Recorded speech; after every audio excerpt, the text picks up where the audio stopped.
Hello everyone. Before we start, make sure to like and subscribe to the channel.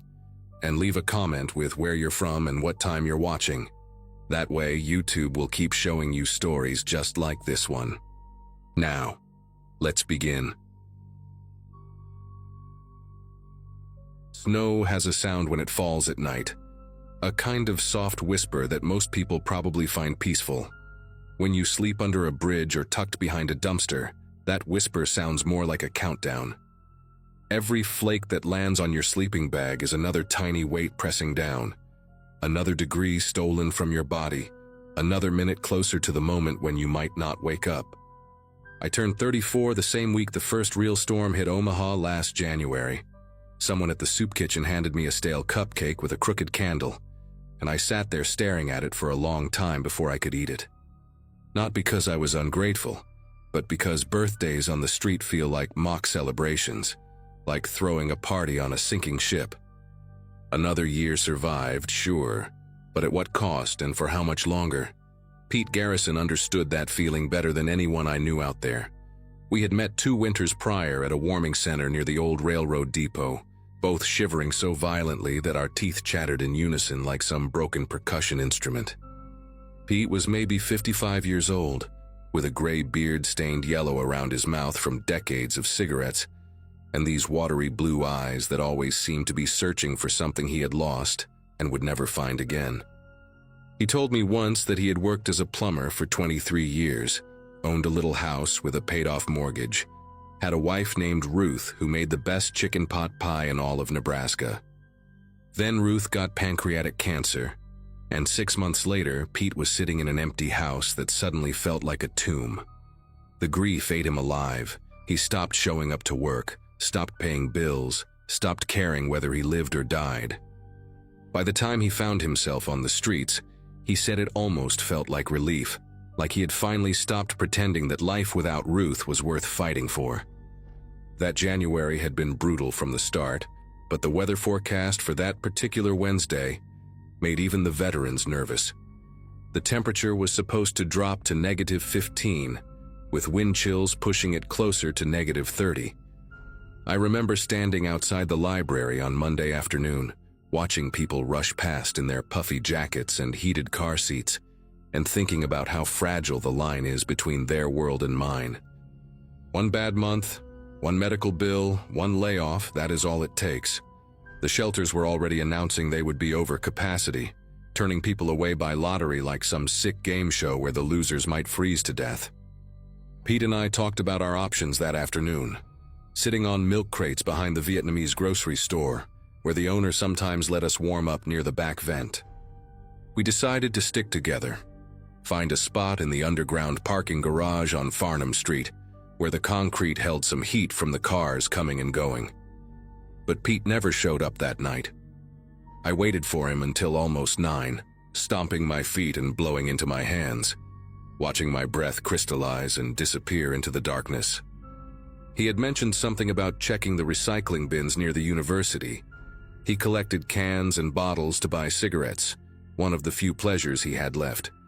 And I figured maybe he had found a better spot, or gotten into one of the church basements that sometimes opened during emergencies. I told myself not to worry, that Pete had survived worse winters than this, that he knew the tricks better than most. So I hunkered down alone in the corner of that parking garage, wrapped myself in every piece of fabric I owned, and tried to sleep while the wind howled outside like something hungry. My dreams were fragmented and strange, full of images of Ruth standing in a kitchen I had never seen, beckoning Pete toward a door filled with white light. I woke up around 4 in the morning, shaking uncontrollably, and I knew right then that something was wrong. The sun came up around 7:30, pale and distant like it was embarrassed to show its face after what the night had done. I started walking toward the university, retracing the route Pete usually took when he went collecting. The streets were quiet in that eerie way they get after a deep freeze. No joggers, no dog walkers, just the occasional car creeping along with frost still clinging to its windows. My boots crunched against the salted sidewalks, and every breath felt like inhaling broken glass. I checked the usual spots, The alley behind the student union where the recycling bins overflowed on weekends. The loading dock near the science building where warm air sometimes leaked from the ventilation system. The bus stop shelter on Dodge Street, where Pete liked to sit and watch the college kids go by. Nothing. No sign of him anywhere. A janitor coming out of one of the dormitories looked at me with that familiar mixture of pity and disgust, and I wanted to grab him by his clean uniform and ask if he had seen an old man with a yellow beard, but I knew how that would end. I found Pete in the narrow alley between a laundromat and a pawn shop on Leavenworth Street, about 6 blocks from where I had been searching. He was sitting upright against the brick wall, his legs stretched out in front of him, his hands resting on his thighs like he had just decided to take a break and catch his breath. For one horrible second, I thought he was alive. His eyes were open, staring straight ahead at the dumpster across from him, and there was an expression on his face that looked almost peaceful, like he had finally figured out the answer to a question that had been bothering him for years. But then I got closer and saw the frost on his eyelashes, the blue tint around his lips, the way his skin had taken on a waxy texture that no living person ever has. I said his name once, twice, 3 times, each time louder than the last. But my voice just bounced off the walls and disappeared into the frozen air. Pete was gone. He had been gone for hours, probably since sometime before midnight when the temperature had bottomed out and his body had simply surrendered to the cold. I sat down next to him on that frozen concrete, not caring anymore about preserving my own body heat, and I stayed there for what felt like an eternity. His shopping cart was parked a few feet away, still loaded with the plastic bags full of cans and bottles he had collected, maybe $8 worth if he was lucky.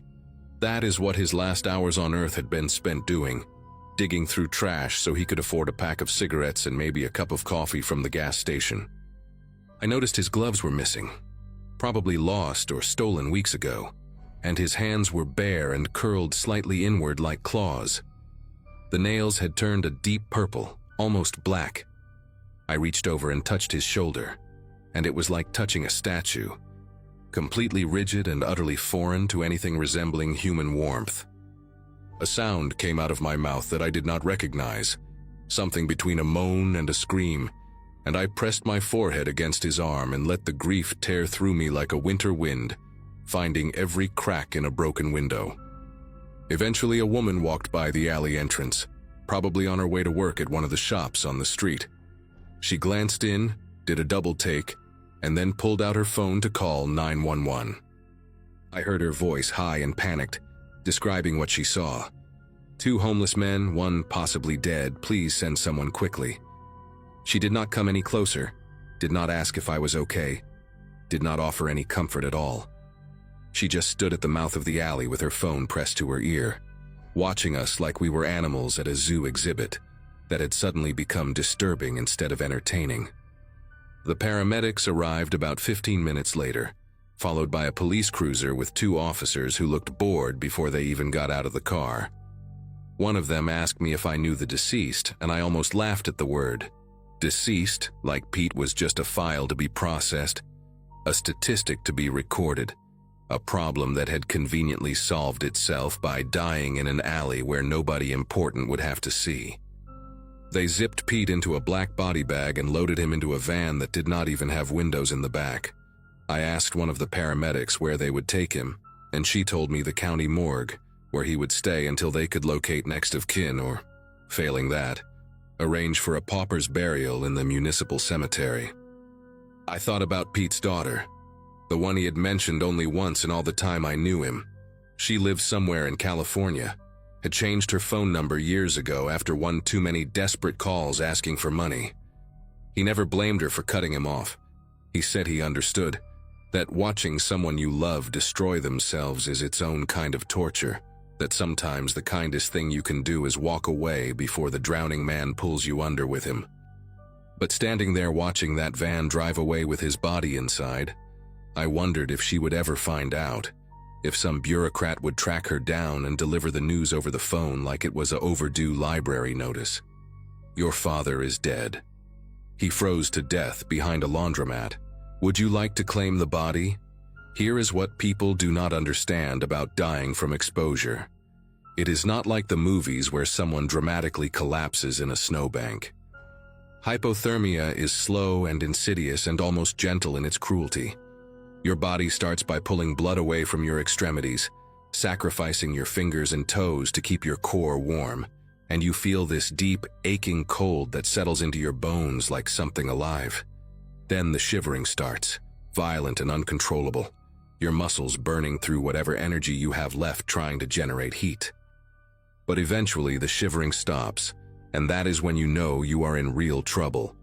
Your body has given up the fight, accepted defeat, started shutting down systems one by one like a building going dark floor by floor.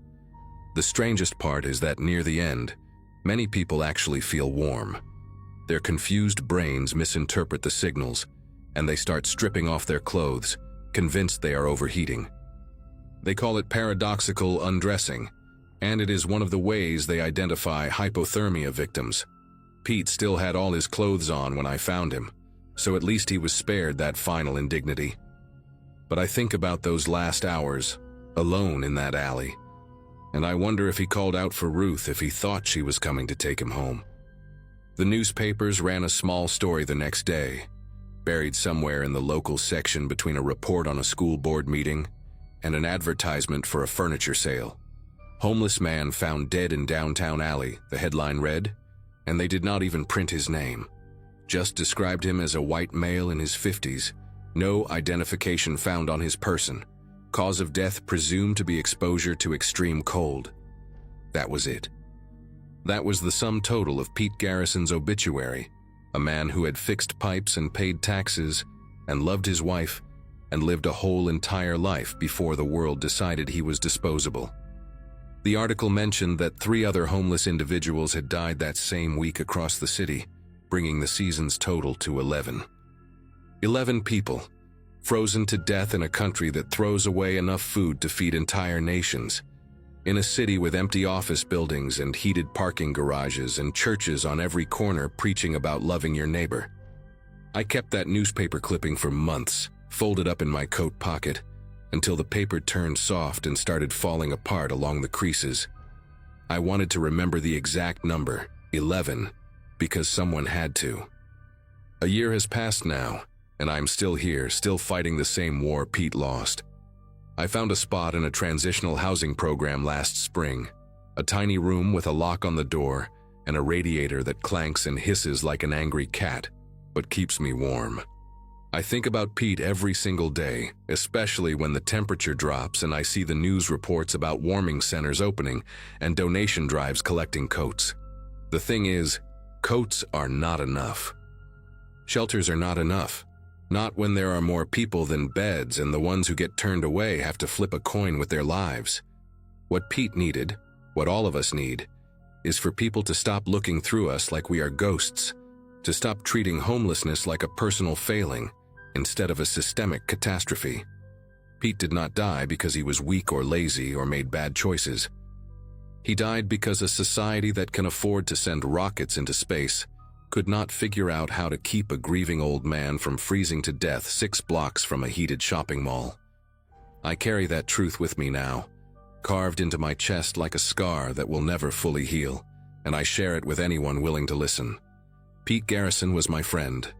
He had a name, a history, a soul, and he deserved so much better than an unmarked grave in a frozen field at the edge of town.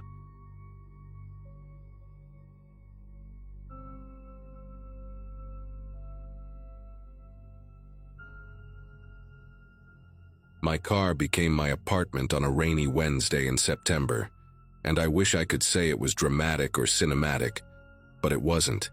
6 months after graduating from Ohio State with a degree in communications, my apartment lease ended, and I had exactly $400 to my name. My roommate had moved to Seattle with her boyfriend, my temp job at the insurance company had dried up, and my parents, well, let's just say going back to their house in Akron wasn't an option after everything that happened. So, there I was, 24 years old with a journalism degree collecting dust, and my entire life crammed into the back seat of my 2009 Toyota Corolla. I had picked the McDonald's parking lot on Cedar Road in Beechwood because it stayed open late, had decent Wi-Fi that reached the parking lot, and the fluorescent lights made me feel slightly less alone. I told myself it would only be for a few weeks, just until I found something stable. That was 3 weeks ago, and I had developed a whole routine. Park in the same corner spot after 11, use the bathroom before they locked it, sleep with my pepper spray tucked between the driver's seat and the center console. That particular night was a Thursday in early October, and the temperature had dropped to maybe 45 degrees. I remember because I had layered 2 hoodies under my winter coat and still woke up shivering around 2 in the morning. The parking lot was almost empty by then. Just my car, an old pickup truck near the drive-thru that had been there since before I arrived, and a white van parked way on the other end by the dumpsters. I had gotten used to sleeping light, waking up every time headlights swept across my windshield or someone walked too close to my car. But when I opened my eyes that night, something was different. The air inside the car felt wrong somehow, heavy and charged like the moment before a thunderstorm breaks. I blinked a few times trying to adjust to the darkness, and that's when I saw it. A shape outside my driver's side window, not moving, not walking past, just standing there completely still, maybe 6 inches from the glass. My first instinct was to scream, but nothing came out. It was a man. I could tell that much from the silhouette. Tall, maybe 6 feet, wearing what looked like a dark hoodie with the hood pulled up. His face was pressed so close to the window that his breath was fogging up the glass in small, rhythmic clouds. I could see the outline of his nose, his forehead, the way his hands were cupped around his eyes like he was trying to peer inside a store window, like he was window shopping. For a few seconds, that felt like hours. I just lay there frozen in my reclined seat, praying that he couldn't see me through the condensation that had built up on the inside of the windows. My heart was pounding so hard, I was sure he could hear it. I didn't move, I didn't breathe. I just watched those little clouds of breath appear and disappear on the glass, over and over, while my mind raced through every possible scenario of what was about to happen. Then he moved to the back window. I heard his footsteps on the asphalt, slow, deliberate, unhurried, and watched his shadow drift past my peripheral vision until he stopped right behind me. The back seat was stuffed with everything I owned. Clothes in garbage bags, a small cooler, my laptop bag, a pillow and blanket that I used every night. He stood there for what must have been 2 full minutes, just looking at my things, and I realized with a sickening clarity that he knew. He knew someone was living in this car. He had probably been watching me for days, maybe weeks, learning my routine, figuring out when I was most vulnerable. The thought made my chest tighten so hard I thought I might pass out. I could hear him breathing now, or maybe I was imagining it. Every sound was amplified in that silence. The distant hum of the highway, a car door slamming somewhere far away, and underneath it all the soft shuffle of his shoes as he moved again. He came back to the driver's side. This time he didn't just look. I heard the click of the door handle being tested, a gentle pull at first, then harder. The whole car rocked slightly with the force of it. My locks were down.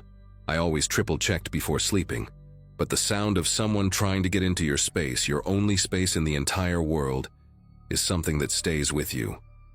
He tried again, yanking now, and I could hear him grunt with the effort. Then his face appeared at the window once more, and this time he was closer, his features slightly visible in the orange glow of the parking lot lights. He looked normal. That was the worst part. Not some wild-eyed maniac, not obviously dangerous. Just a regular guy, maybe in his 40s, with a receding hairline and stubble on his chin, the kind of face you would pass in a grocery store without a second glance. He smiled at the window, and even though I knew he probably couldn't see me clearly, it felt like he was smiling directly at me. I don't know where the courage came from, but something in me snapped. Maybe it was the smile, or maybe it was the realization that if I didn't do something, I would just lie there paralyzed until he found a way in. I grabbed the pepper spray from beside my seat, sat up as fast as I could, and slammed my palm against the horn. The sound exploded through the empty parking lot like a bomb going off. The man stumbled backward, his face twisting from that calm smile into something like shock, and for a split second we just stared at each other through the glass. I kept my hand on the horn, the noise blaring, and with my other hand I held up the pepper spray so he could see it. I was screaming too, I think, though I don't remember what words came out. Probably nothing coherent. Just raw sound, all the fear and anger and helplessness of the past 3 weeks pouring out of me in one primal burst. He ran, not toward me, thank God, but away, cutting across the parking lot toward the white van by the dumpsters. I watched him go, still leaning on the horn, my whole body trembling so violently that my teeth were chattering. The van's headlights came on, and within seconds, it was peeling out of the lot, tires squealing against the pavement.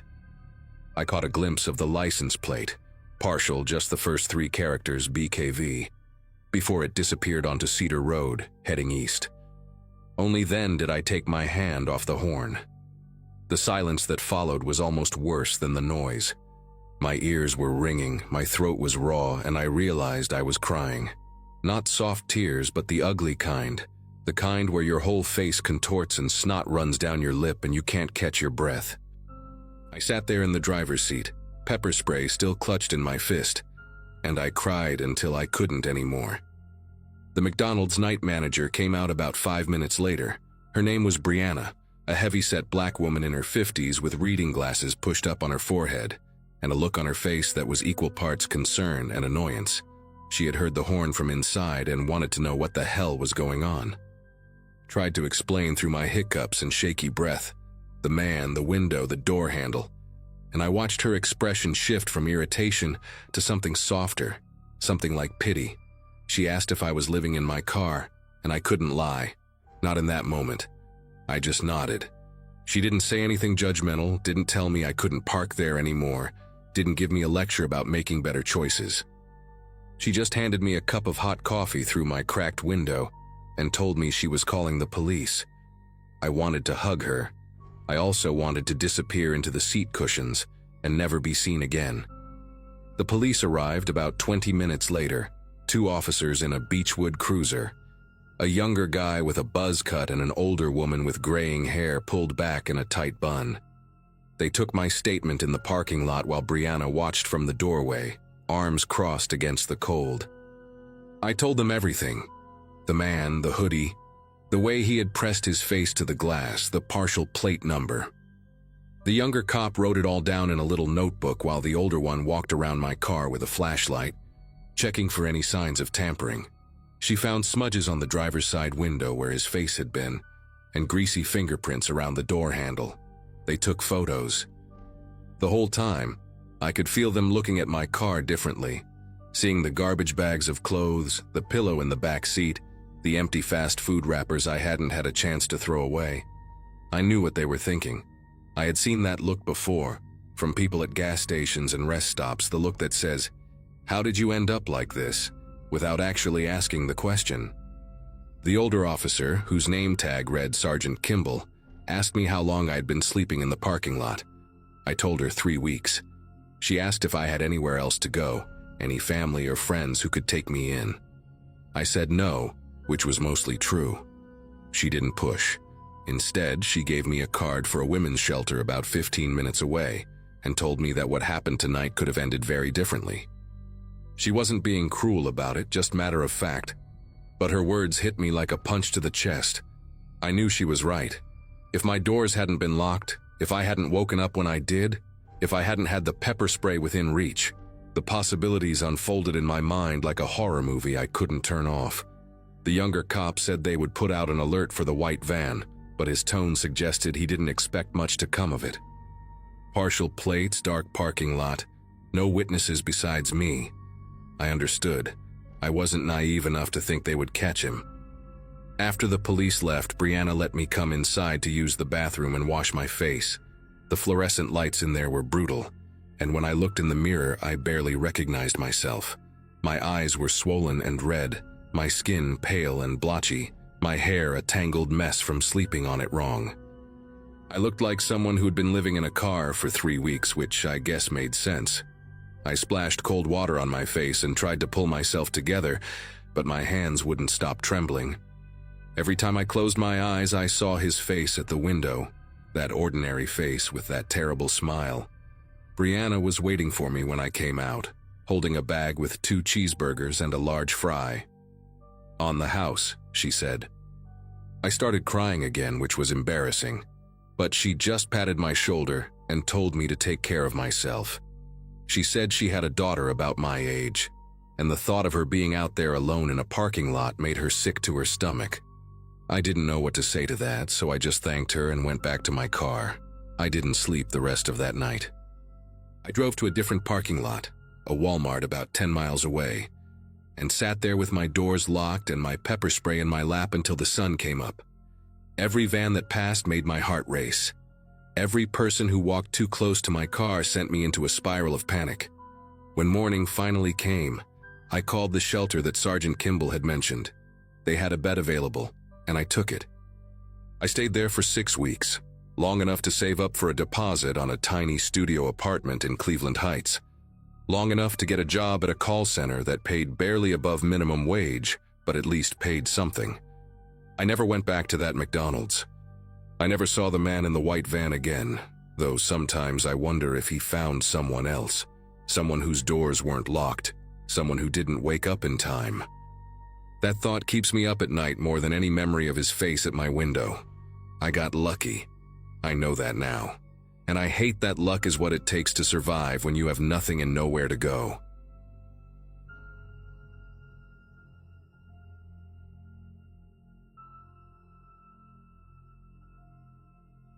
Running away from home felt like freedom for about 3 days. After that, it just felt like being hungry and cold and scared all the time. I was 17, a junior who should have been worrying about SATs and prom dates, but instead I found myself sleeping on a bench in Riverside Park with a bunch of guys who had been living on the streets for years. My parents and I had been fighting constantly since my dad lost his job, and one night after a screaming match about my grades, I just packed a backpack and left. I thought I was making some kind of statement. I thought they would come looking for me, beg me to come back. Nobody came. I had $40 in my pocket when I left, and by the 4th day, I had nothing. Pride is a stupid thing when your stomach is eating itself. The group I fell in with was mostly harmless. There was an older guy everyone called Patches because of his jacket, and a woman named Rita, who talked to herself but always shared her food when she had some. A younger guy, maybe mid-20s, named Scotty, who had bad teeth and a nervous laugh. And then there was Carl. Carl was different from the others. He was quiet, kept to himself, and the other homeless people seemed to avoid him. He was maybe 50, with a gray beard and these watery blue eyes that never seemed to focus on anything. He had a shopping cart full of stuff he guarded like it was gold, and he slept on the far end of our little camp, away from everyone else. The others whispered that Carl had money hidden somewhere, that he was sitting on a small fortune but was too crazy to spend it. I never believed that. But I did notice that Carl always had food, snacks, granola bars, sometimes even sandwiches.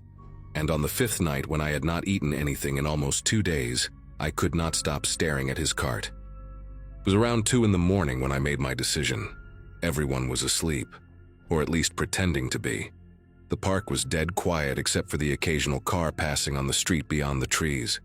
I'd been lying on my bench for hours, unable to sleep because my stomach kept cramping up. The hunger was not like anything I had experienced before. It was not just discomfort anymore. It was pain, real pain, like something was clawing at my insides. I watched Carl sleeping near his cart, wrapped in a dirty sleeping bag, and I told myself it was just a candy bar. Just one candy bar. He had plenty. He would not even notice. I got up slowly, my heart pounding so hard I could feel it in my throat, and I crept over to his cart. My hands found a Snickers bar near the top of one of his plastic bags. I grabbed it and went back to my bench. The whole thing took maybe 15 seconds. I ate that candy bar in 3 bites, barely even tasting it, just shoving it into my mouth like an animal. The next morning started like any other. People waking up slowly, shuffling around, Rita mumbling her usual nonsense while she folded her blankets. I was still hungry, but the edge was off and I felt something close to relief. That relief lasted about 20 minutes. That was when Carl woke up and started going through his cart. I watched him from across the camp, pretending to be busy with my backpack, but I could see everything. He was counting his things, checking his bags, and then he stopped. His whole body went stiff. He checked again, more frantically this time, digging through the plastic bags and pulling things out. Then he stood up and looked around the camp with those watery eyes, and for a second I thought he was looking right at me. My chest got tight. But his gaze moved past me and landed on Scotty, who was sitting on a milk crate about 10 feet away from Carl's cart, closer than anyone else. Scotty had no idea what was happening.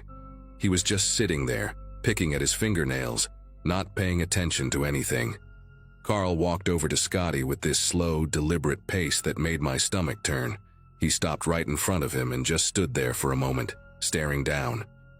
Scotty looked up with that nervous smile of his, the one that showed his bad teeth, and said something like, "Hey man, what's up?" Carl did not answer. He just asked, real quiet, where his stuff was. Scotty looked confused. He said he did not know what Carl was talking about. Carl asked again, louder this time, and I could hear the edge in his voice. He said someone took food from his cart, and Scotty was sleeping right next to it.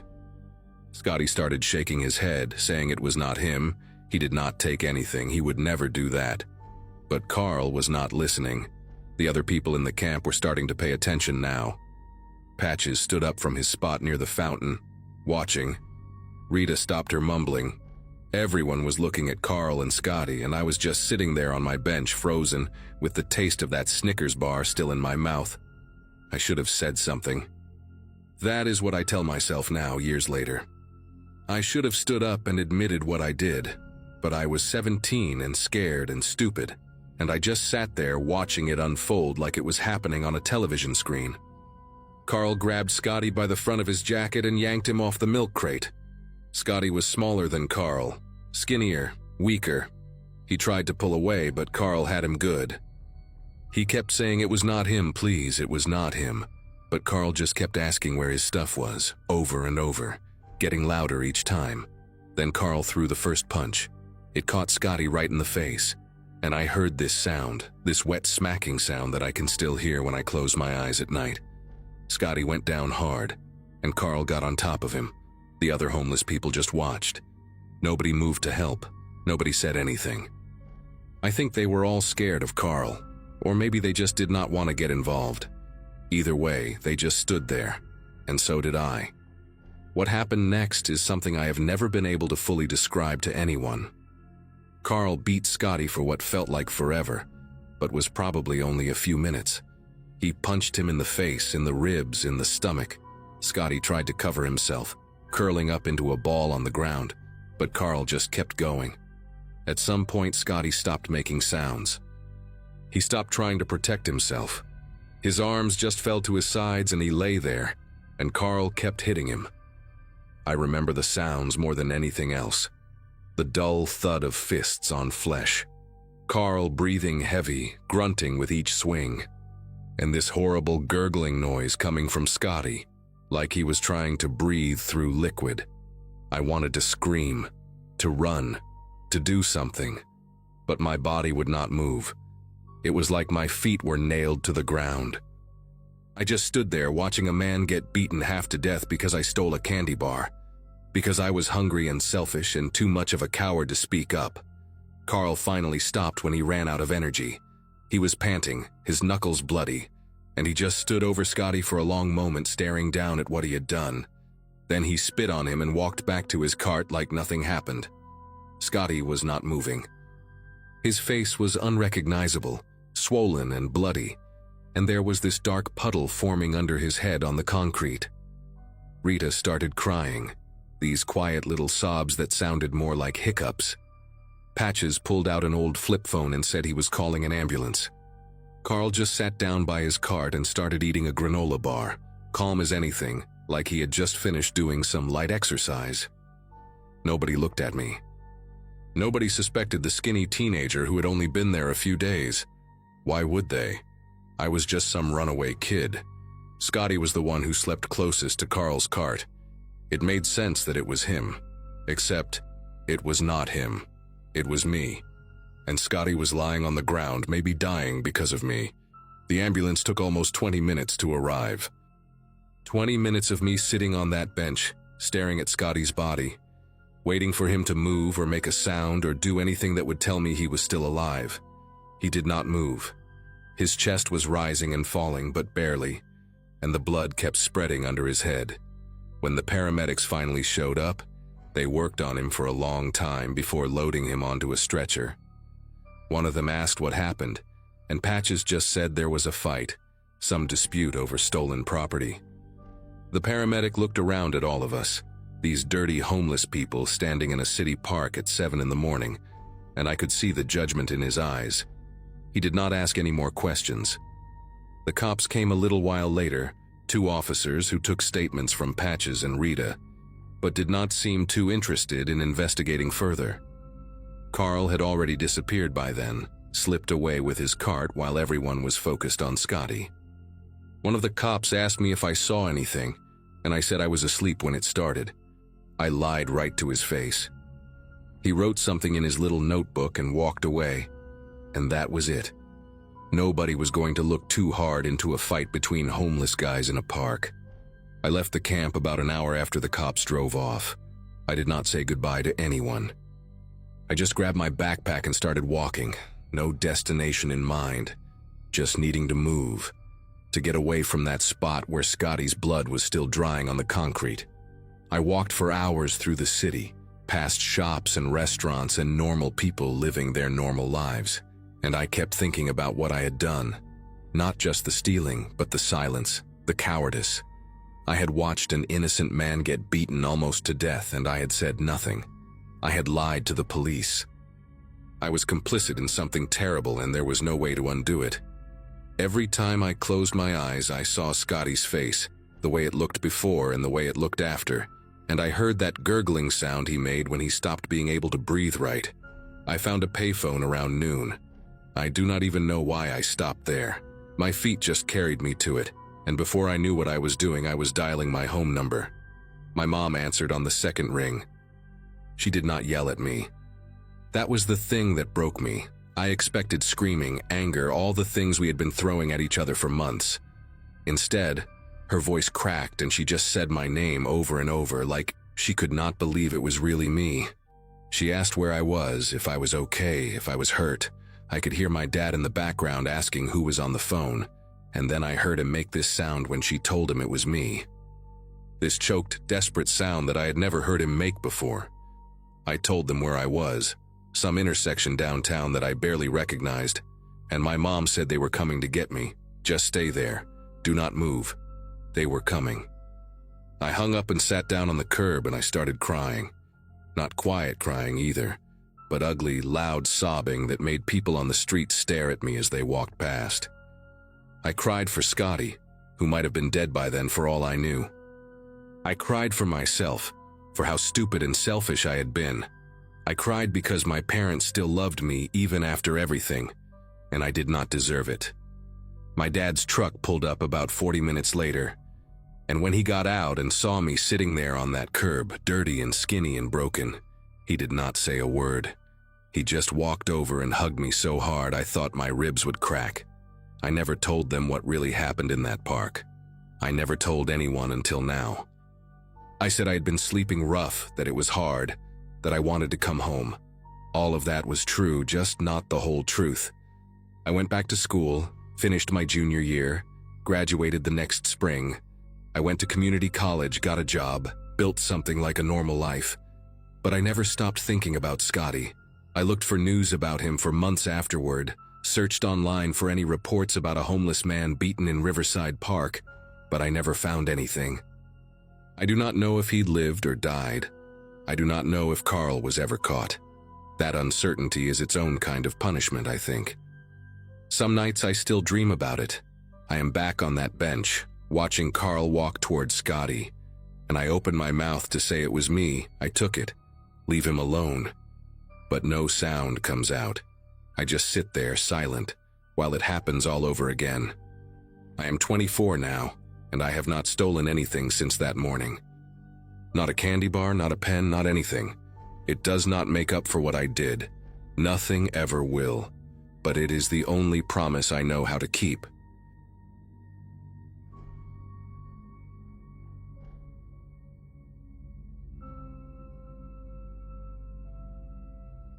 November can be cruel in Portland, Oregon, and that year it arrived with a vengeance that cut right through whatever layers you managed to pile on.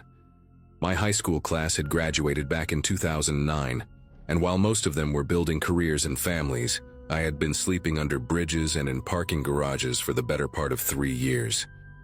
A bad divorce, a worse drinking problem, and a series of choices I still regret led me to lose my job as a warehouse supervisor, and eventually my apartment. By the time that particular Friday night rolled around, I had learned the rhythm of street survival pretty well. You find your spots, you learn which shelters have beds and which ones are just trouble, and most importantly, you find your people. That night, I was heading toward an abandoned lot off Burnside, where a group of us had been gathering for weeks. It was hidden behind a crumbling brick building that used to be a print shop, shielded from the main road by overgrown bushes and a chain-link fence with a convenient hole near the back corner.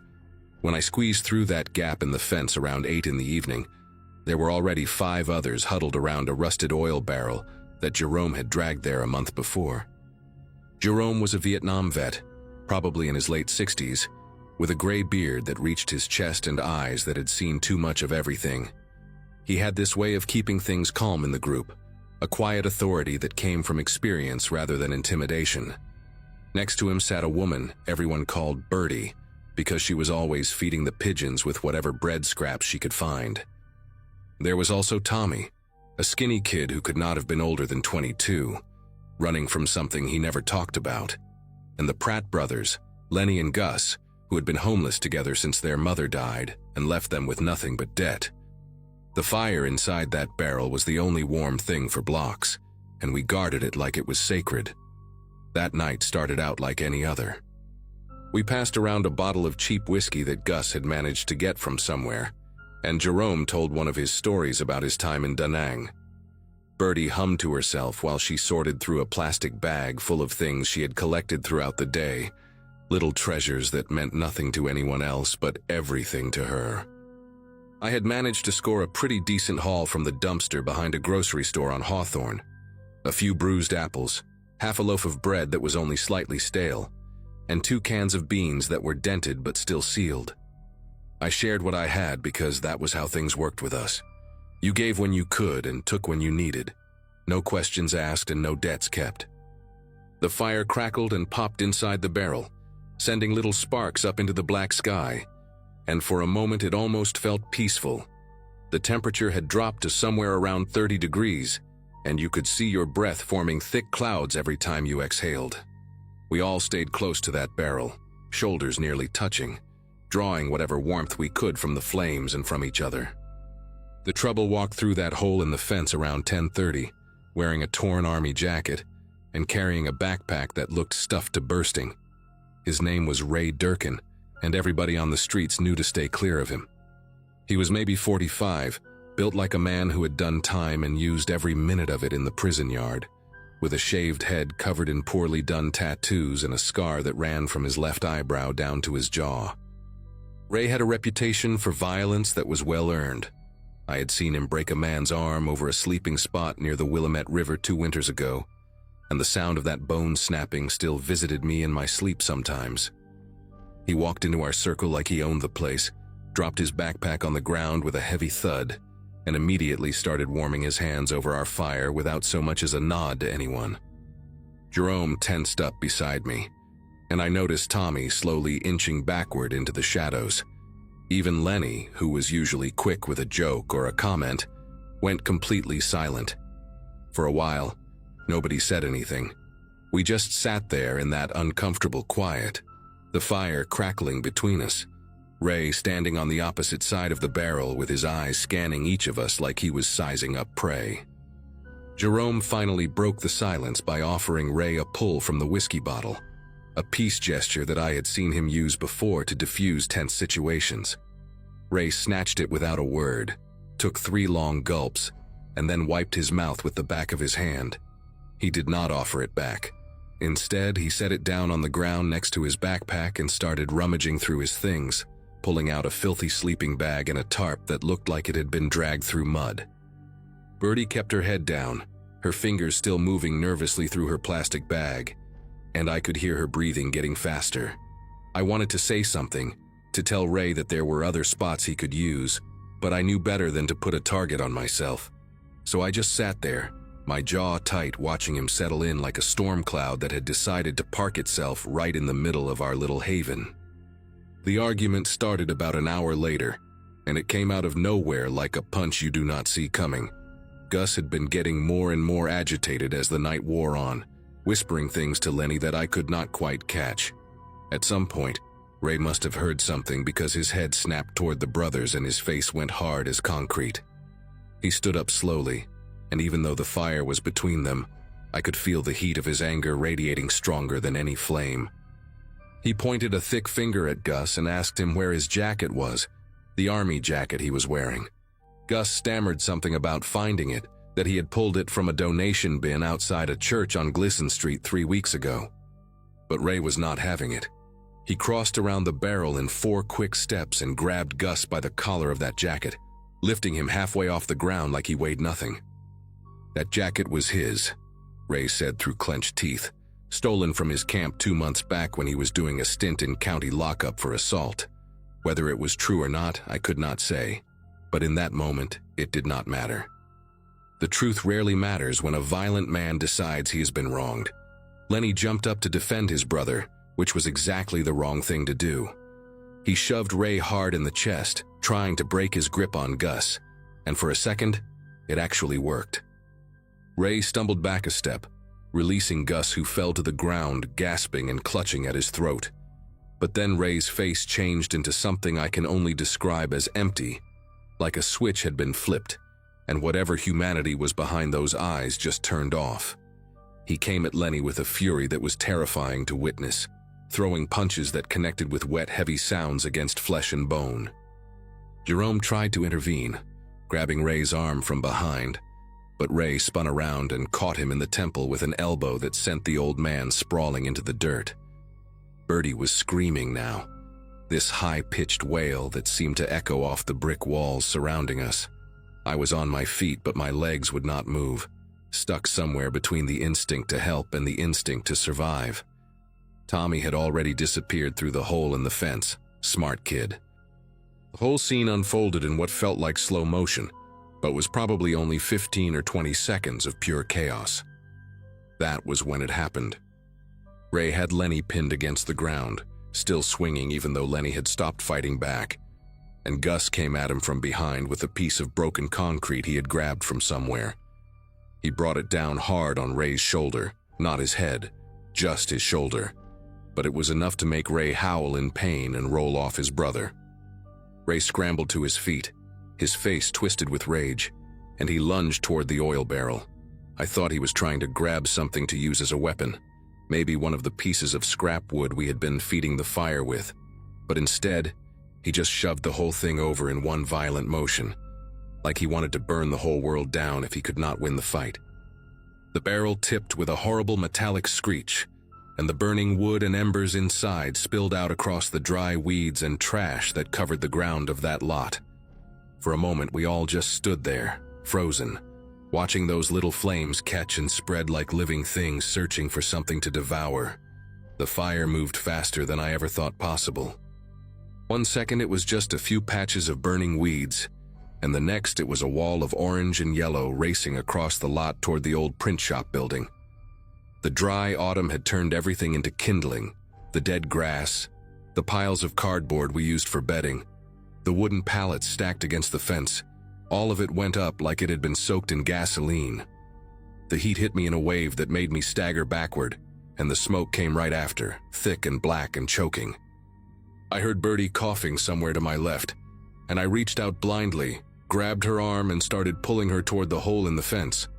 Jerome was already on his feet, blood running down the side of his face from where Ray had elbowed him, and he was yelling at the Pratt brothers to move, but Lenny was not moving. He was still on the ground where Ray had left him, curled up on his side, and Gus was trying to drag him away from the flames that were creeping closer with every passing second. Ray had vanished, slipped away into the smoke and the night like the coward he was, leaving the rest of us to deal with the nightmare he had created. I got Birdie to the fence and practically shoved her through the hole, screaming at her to run and not look back. Then I turned around and ran back into that hellscape because I could not leave the others behind. The smoke was so thick now that I could barely see 3 feet in front of me, and the heat was unbearable, pressing against my skin like a physical weight. I found Jerome first, stumbling in the wrong direction, disoriented from the blow to his head. I grabbed his arm and pointed him toward the fence, told him to follow the brick wall and he would find the gap. Then I went looking for Gus and Lenny. I found them near the center of the lot, surrounded by flames on 3 sides.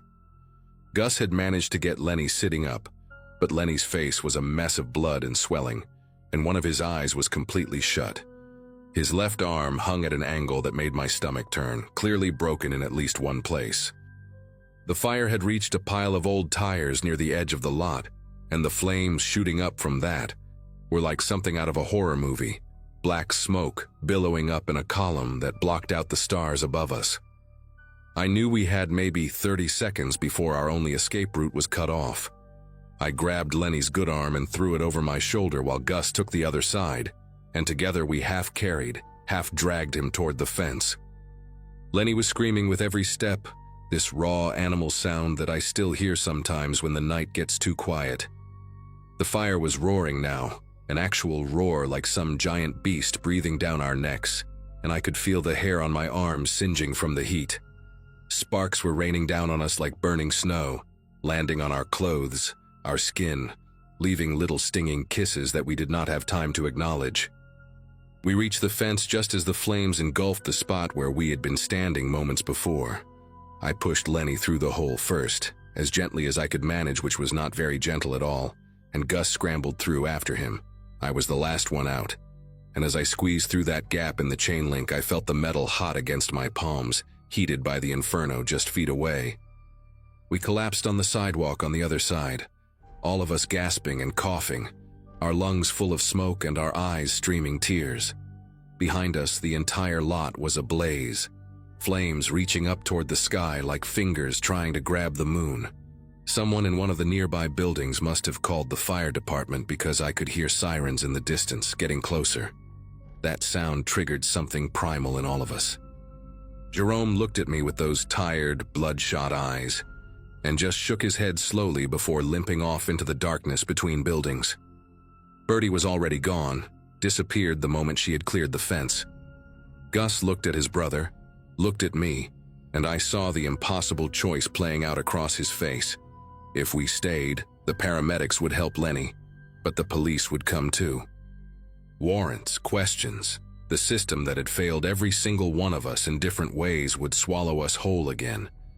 But if we ran, Lenny might not make it through the night with those injuries. I made the decision for him. I told Gus to take his brother and go, that I would stay and flag down the ambulance, give them a fake name, tell them I found Lenny like this on the street. Gus hesitated for just a second, then nodded and started dragging Lenny away from the growing glow of the fire. I sat down on that cold sidewalk and waited for the red and blue lights to arrive, rehearsing my lie, trying to stop my whole body from shaking as the adrenaline drained away and left nothing but exhaustion and a sadness so heavy I could barely breathe.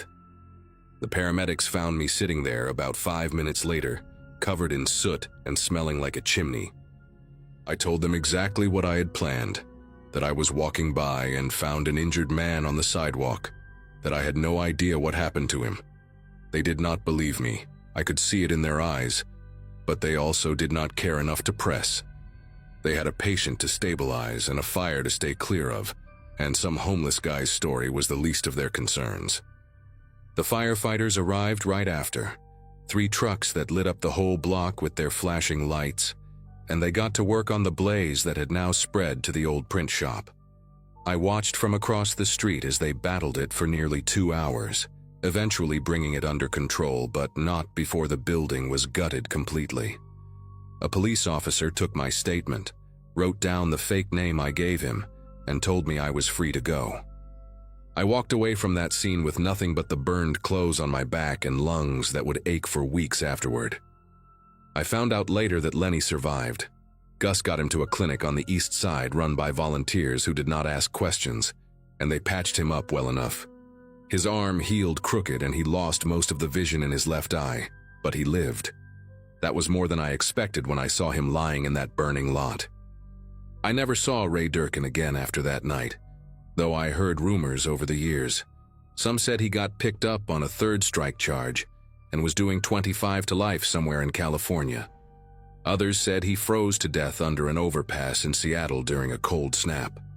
I like to believe the second one, if I am being truthful, because it feels like some kind of justice, even though I know that is a dark thing to wish on another person. The rest of our little group scattered after the fire. Jerome moved south, said the cold was getting too hard on his bones. Bertie ended up in a women's shelter and last I heard actually got into a transitional housing program. Tommy I never saw again, just vanished like he was never there at all. As for me, that night changed something inside my chest, cracked something open that had been sealed shut for a long time. I checked myself into a detox program 3 weeks later, got clean, got a job washing dishes at a restaurant downtown, and slowly started climbing back towards something resembling a life.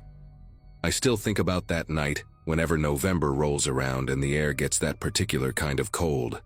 I think about how fast everything can fall apart, how a single act of violence can destroy the fragile peace that people build when they have nothing else. And I think about Jerome passing that whiskey bottle to Ray, trying to keep the peace, not knowing that some fires are already burning long before the first spark ever catches.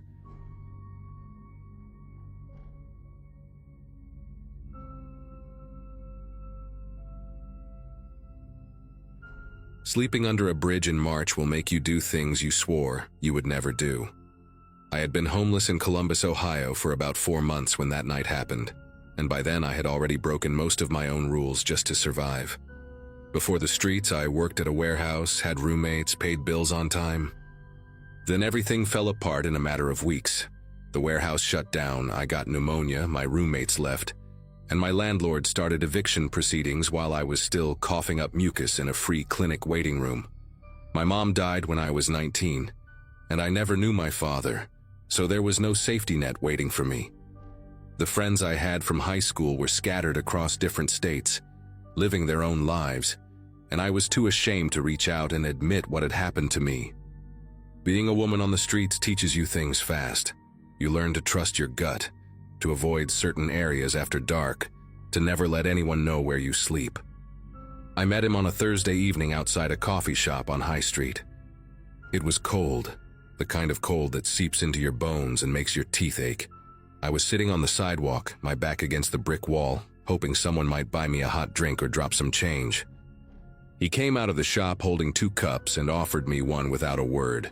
Medium build, maybe early 40s, clean-shaven, wearing a gray wool coat that looked expensive. His name was Gary, he said, and he volunteered at a shelter downtown sometimes.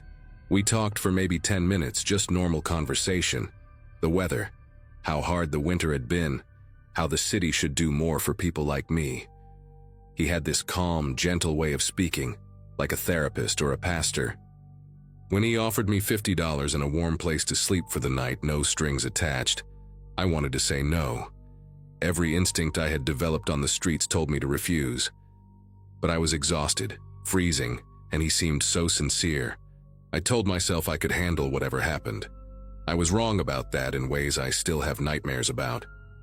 His car was a dark blue sedan, clean inside, smelling like pine air freshener. He drove carefully, obeying every speed limit, using his turn signals. We made small talk during the ride and he asked me questions about myself, where I was from, how long I had been on the streets, if I had any family. I kept my answers vague, which he seemed to respect. He told me he lived alone, had been divorced for a few years, worked in insurance claims. Everything about him screamed ordinary. The drive took about 20 minutes, heading into a residential area I did not recognize. Lots of older houses set back from the road with big yards. His place was a 2-story house at the end of a quiet cul-de-sac. No neighbors within shouting distance. That detail registered in my mind, but I pushed it aside. He pulled into the garage and the door closed behind us automatically before we even got out of the car. I remember thinking that was a little strange, but I told myself rich people just had different habits. Inside, the house was neat, almost too neat. Everything looked like it belonged in a catalog. Matching furniture, no dust, no clutter, no personal photos on the walls. He gave me a quick tour of the first floor, living room, kitchen, a small bathroom. He pointed toward a hallway and mentioned that the basement was off limits because he used it for storage, and it was a mess. The way he said it, casual but firm, made me glance at the door. It had a heavy deadbolt on it, the kind you would see on an exterior door, not on a basement entrance. I noticed another door near the kitchen with the same type of lock. He caught me looking and smiled. Said he was paranoid about break-ins since his divorce. That explanation made sense on the surface, but something in my chest tightened. I had learned to pay attention to that feeling over the past months. It had kept me safe more than once. But I was inside now, warm for the first time in days, and I convinced myself I was overreacting. He offered me a shower and clean clothes, said his ex-wife had left some things behind that might fit me. The bathroom upstairs was spotless. White tiles, fluffy towels, expensive-looking soap. I locked the door and checked the lock twice before undressing. The hot water felt incredible, and I stayed under the spray longer than I should have, letting the warmth soak into my muscles. When I got out, I noticed there was no window in the bathroom. Just smooth drywall where a window should have been. The clothes he left outside the door were folded neatly. Sweatpants, a long-sleeve shirt, thick socks. They smelled like fabric softener. I put them on and came downstairs to find him in the kitchen, heating up soup on the stove. He had set the table with 2 bowls, 2 spoons, napkins, like we were old friends having dinner together. The soup was chicken noodle from a can, nothing fancy. He sat across from me and watched me eat with this expression I could not quite read. Not hungry, not impatient, just watching. I finished the bowl faster than I meant to, and he immediately offered me more. After dinner, he showed me the guest room where I would be sleeping. It was upstairs at the end of the hallway, with a single bed and a dresser and nothing else.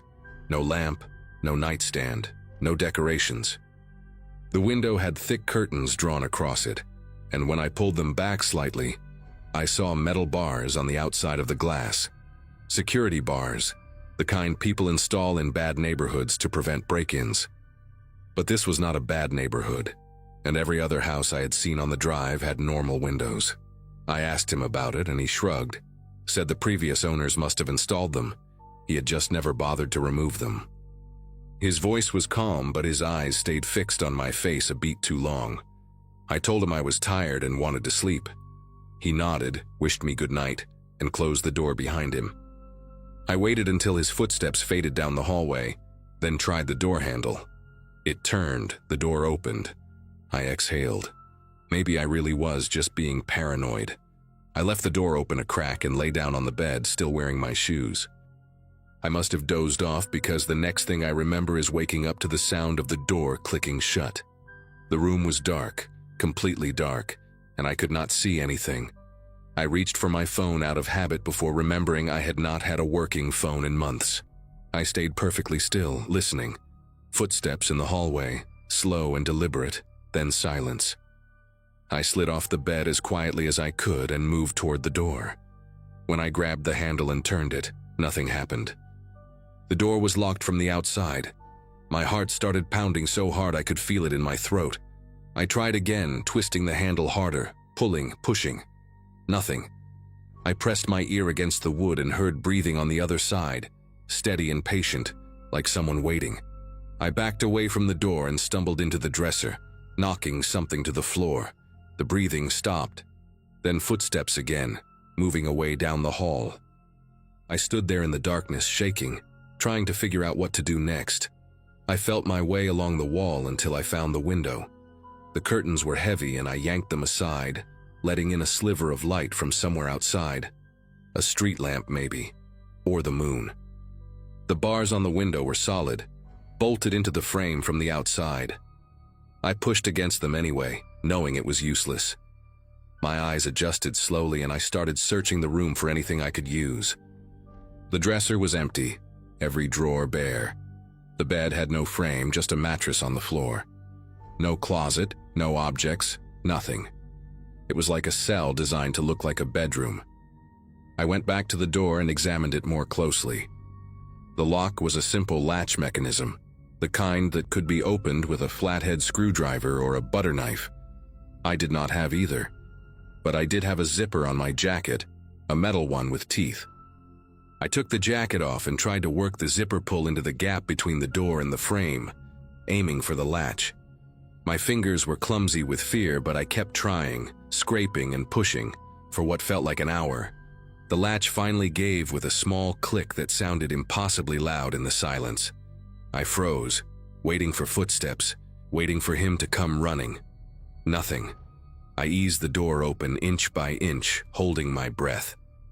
The hallway was dark, but I could see a faint glow coming from downstairs. Maybe a television or a lamp left on. I stepped out of the room and immediately noticed another door across the hall, one I had not seen during the brief tour.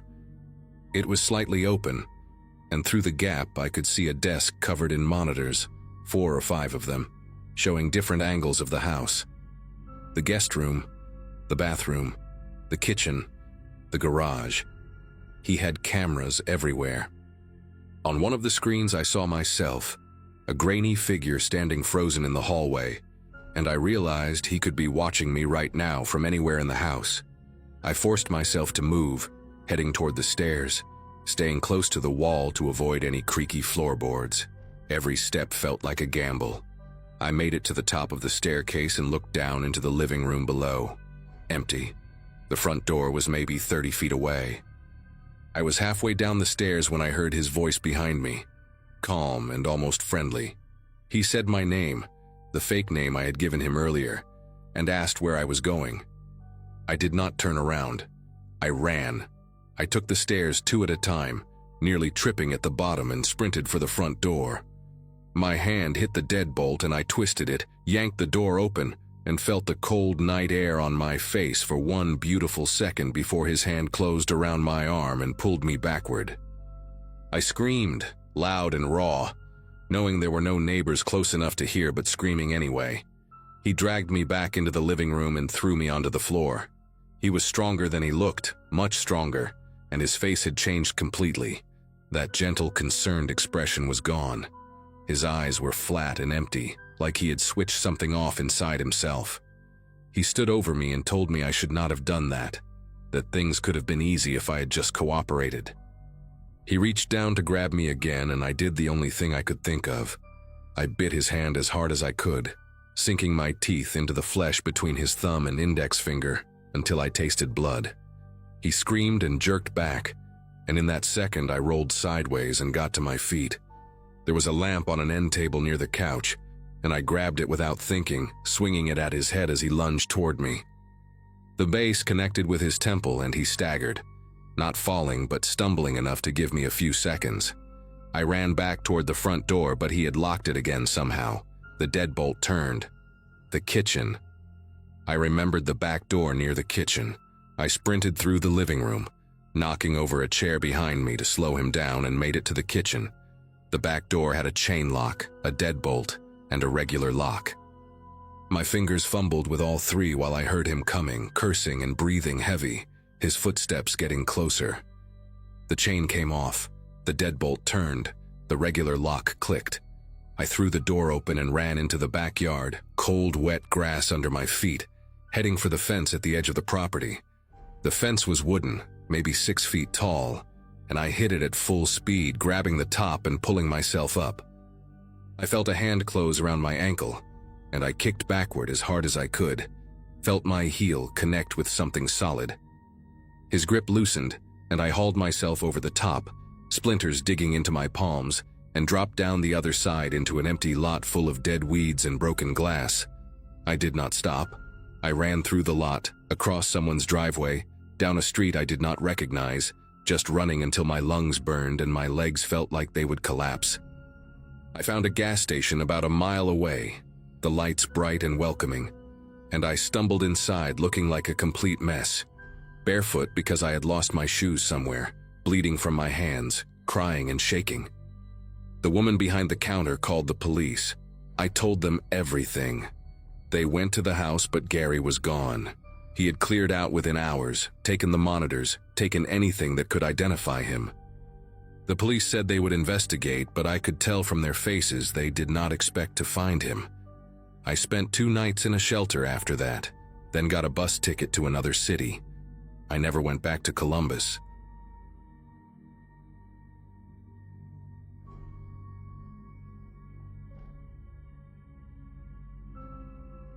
Nobody tells you how quiet the world gets after midnight when you sleep outside.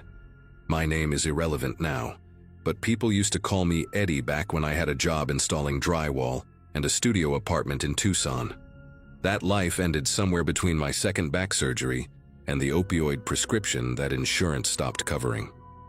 By the spring of 2024, my 36th birthday had come and gone without celebration, and I had been sleeping behind the recycling center on Conover Road for almost 8 months. I knew every shortcut in the city, every safe corner to rest, every business that would let me use their bathroom without hassle. I also knew which streets to avoid after dark, and that knowledge is what led me into that alley on the night everything changed. It was a Wednesday, I remember, because the shelter on 5th Avenue served hot soup on Wednesdays, and I had filled my stomach for the first time in 2 days. The Ridley Heights neighborhood had gotten bad over the past year. Drug deals happened openly on the corners, and 3 people had been shot there in the past month alone. I usually walked the long way around, adding 20 minutes to reach my sleeping spot, but that night my legs ached from walking all day looking for aluminum cans to recycle. The alley behind the old textile factory seemed like a reasonable compromise, a straight shot that would keep me off the main streets while cutting through the edge of the dangerous zone. I had used it maybe twice before without incident. The entrance sat between a shuttered pawn shop and a building that used to be a check cashing place, both covered in graffiti and protected by rusty security gates. A single streetlight flickered at the far end, casting orange shadows that jumped and twitched against the brick walls. I pulled my jacket tighter, adjusted the backpack that held everything I owned, and stepped into the darkness with nothing but the sound of my own footsteps for company. The alley stretched longer than I remembered, maybe 200 yards of cracked asphalt littered with broken bottles and fast food wrappers. Dumpsters lined the left side, overflowing with garbage that nobody had collected in weeks. The smell hit me about 30 feet in, that sour combination of rotting food and stagnant water pooling in potholes that never drained properly. I kept my head down and walked with purpose, the way you learn to move when you live on the streets. You never want to look lost or vulnerable. You never want to seem like an easy target. Halfway through, I passed a shopping cart wedged against a chain-link fence, its wheels stripped and rusted solid. Someone had abandoned it there months ago, and now it served as a landmark of sorts, a sign that I had reached the midpoint. That fence separated the alley from an empty lot where the city had torn down an old warehouse 2 years back. They never built anything new, just left it as a flat expanse of weeds and concrete rubble. I was about 20 feet past the shopping cart when I heard it.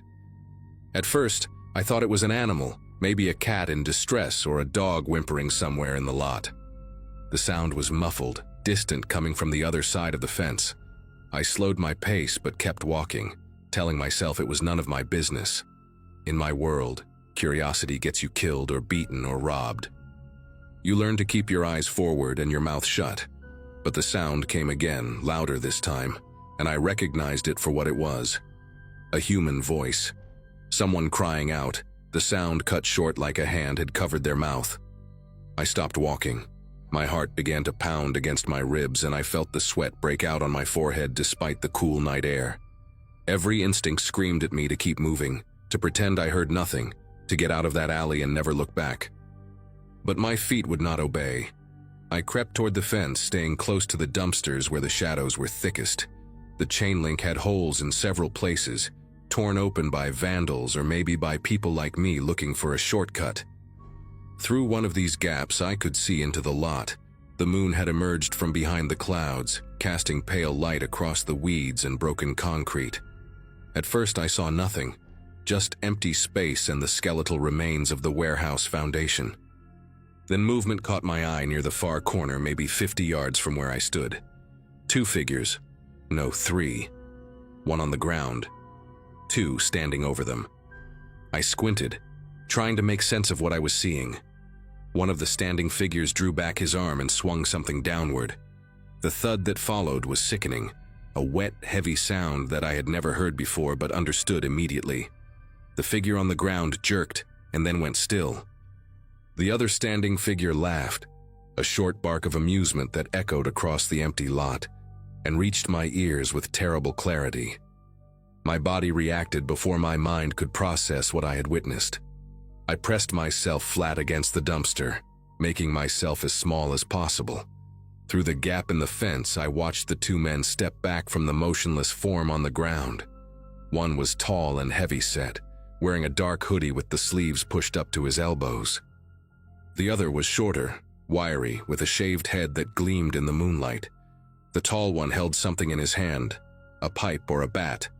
I could not tell which from that distance. He wiped it on his jeans and said something to his companion that I could not hear. The shorter man nodded and pulled out his phone, the screen lighting up his face with a ghostly blue glow. They seemed casual, unhurried, like they had all the time in the world. Like what they had just done was nothing more than a minor errand. The person on the ground had not moved since that final blow, and I knew with horrible certainty that I was looking at a body. I wanted to scream. I wanted to charge through that fence and tackle those men and somehow save whoever lay bleeding in the weeds. But I am not a hero. I am a 53-year-old man with a bad back and malnutrition and no weapon except a dull pocket knife I use to open cans. Those 2 would have killed me without breaking a sweat, and then there would be 2 bodies in that lot instead of 1. So I did the only thing I could do. I made myself breathe slowly, silently, fighting the urge to gasp for air. I counted to 10 in my head, then 20, waiting for them to leave. The tall one lit a cigarette, the flame from his lighter briefly illuminating a face with a crooked nose and a thick beard. He took a long drag and blew smoke toward the sky, completely relaxed. The shorter one finished whatever he was doing on his phone and shoved it back in his pocket. They exchanged a few more words, glanced down at the body one final time, and then began walking toward the opposite end of the lot where a gap in the perimeter fence led out to Dexter Street. I waited until they disappeared into the shadows on the far side. Then I waited another full minute, counting the seconds in my head, terrified that they might come back, or that one of them had spotted me somehow. When I finally moved, my legs felt like they belonged to someone else. I stumbled backward, away from the fence, my eyes still fixed on the dark shape lying motionless in the lot. Part of me wanted to go to them, to check if they were still alive, to do something. But a larger part understood that every second I stayed was a second wasted. Those men could return at any moment, or someone else might come along, find me near a body, and assume the worst. I knew how this worked. I knew who the cops would believe and who they would arrest. A homeless man covered in dirt, crouching near a murder victim in the middle of the night. I would spend the rest of my life in prison for a crime I did not commit. The only way to help was to find someone with a phone, someone who could call the police and send them to this exact spot before it was too late, if it was not too late already. I ran. Not the careful, measured walk I had learned to use on the streets, but a full, desperate sprint toward the end of the alley. My backpack slammed against my spine with every step. My lungs burned from years of cigarettes and sleeping in cold air. I burst out onto Fremont Boulevard and looked wildly in both directions, searching for anyone. A car, a pedestrian, an open business. The street was empty. Shuttered storefronts lined both sides, their windows dark and protected by metal grates. I kept running, my boots pounding against the sidewalk until I spotted the glow of fluorescent lights half a block ahead. A 24-hour laundromat, the kind of place that stays open all night for shift workers and insomniacs. I crashed through the door so hard that the little bell above it nearly ripped from its mount. Inside, a woman in her 60s sat folding towels at one of the plastic tables. She looked up at me with wide eyes, her hands frozen mid-fold, and I realized how I must have appeared.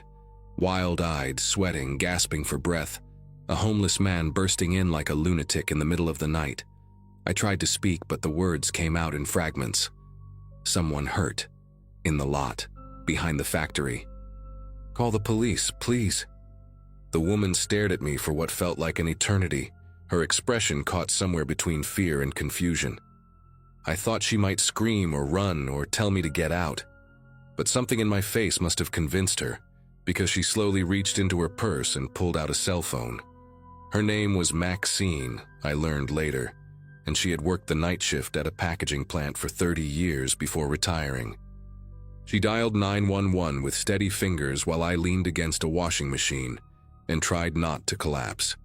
I heard her describe the location, repeat it when the dispatcher asked for clarification, then hand the phone to me. The voice on the other end was calm, professional, asking questions I struggled to answer. How many attackers? What did they look like? Was the victim still breathing? I told them everything I could remember. The tall one with the beard, the short one with the shaved head, the weapon that might have been a pipe or a bat. I told them the men had walked toward Dexter Street. I told them to hurry, please hurry, because someone was dying in that empty lot while we stood here talking. The police arrived at the laundromat 14 minutes after the call. I know because I watched the clock on the wall the entire time, each minute stretching into something unbearable. 2 officers took my statement while Maxine made instant coffee in styrofoam cups and handed them out like we were at some grim midnight gathering. They asked me the same questions the dispatcher had asked, then asked them again in different ways, looking for inconsistencies. I understood. I was a witness without an address, without identification, without anything to prove I was telling the truth. One of the officers drove me back to the lot in his patrol car. More police had already arrived, their red and blue lights painting the surrounding buildings in pulsing color. Yellow tape stretched across the gap in the fence.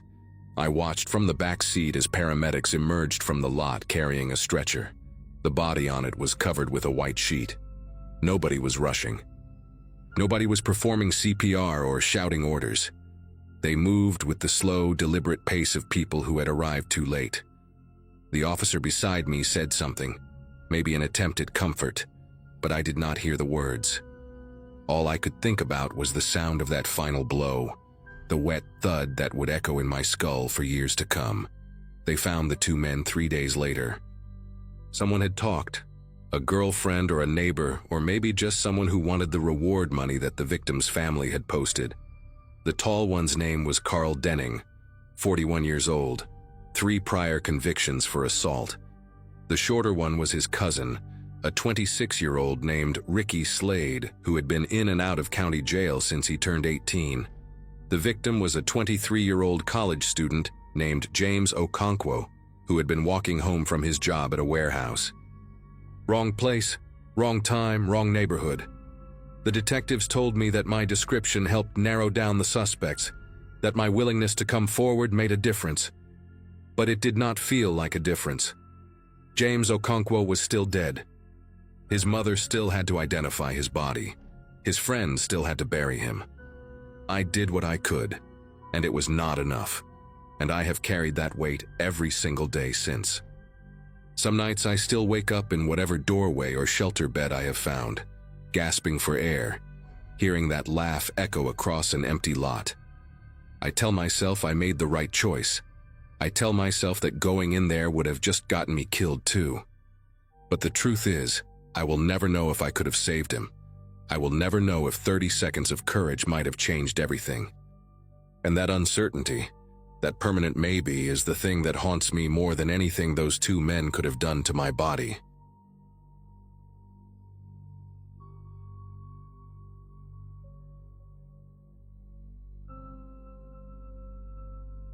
At that point in my life, I was staying at a women's shelter on the edge of town, trying to keep my days structured so I didn't spiral.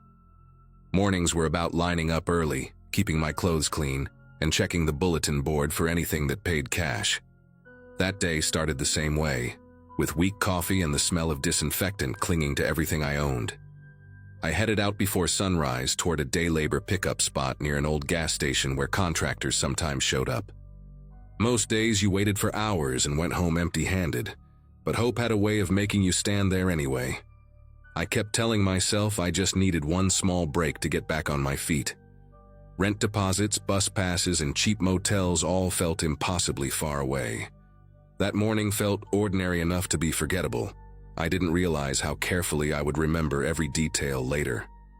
While we were waiting, a man parked across the street and watched the line for a while without getting out. He looked clean, well-fed, and out of place compared to the rest of us. After a few minutes, he walked over and said he needed help cleaning a house he was preparing to sell. He spoke calmly, said it would only take a few hours, and promised cash at the end of the day. No paperwork, no questions, just simple cleaning. He looked directly at me when he spoke, like he had already decided. I hesitated, but the others were already shaking their heads or backing away. Something about how quickly he singled me out should have mattered more. Instead, I focused on the idea of money in my pocket by nightfall. I agreed before I gave myself time to talk out of it. The drive didn't take long, but the scenery changed faster than I expected. Houses thinned out, streetlights disappeared, and the road narrowed until it felt forgotten. He didn't talk much, just made small comments about the weather and traffic like we were co-workers. When we pulled up, the house sat alone near a line of trees with no neighboring homes close enough to see us. The place looked empty in a way that felt intentional, not abandoned.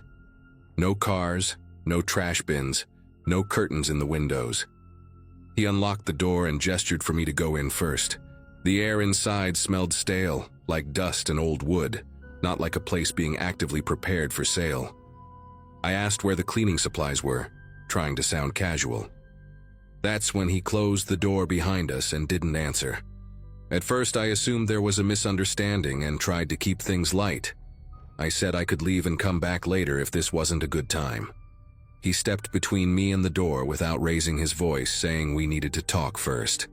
The way he blocked the exit felt deliberate, like he had rehearsed the movement. I noticed then how quiet the house was. No hum of appliances, no distant traffic, nothing. My phone had no signal, just a blank bar at the top of the screen. He told me there was no cleaning job and asked questions that had nothing to do with work. Each answer I gave seemed to encourage him to stand closer. I realized then that leaving calmly wasn't an option. Whatever this was, it was already moving in a direction I couldn't afford to follow. I tried to slow everything down by talking, asking questions that didn't matter, pretending this was still a normal conversation. My voice sounded steadier than I felt, like it belonged to someone braver. He started circling the room, explaining how the house used to belong to family, how nobody came out this far anymore. He kept mentioning how people disappeared into routines, and how easy it was for someone to be forgotten. Each sentence landed heavier than the last. I edged toward a hallway, pretending to look for a bathroom, just needing space to think. He noticed immediately and told me not to wander. That was when the fear stopped being abstract and became physical, pressing behind my ribs. I understood that every minute I stayed passive made things worse. The hallway led to empty rooms with bare floors and nothing on the walls, like the house had been stripped on purpose. I noticed the windows were nailed shut from the outside, the wood splintered and uneven. The back door had a metal latch I couldn't open from my side. When I returned to the main room, he was watching me with the patience of someone waiting for a clock to run out.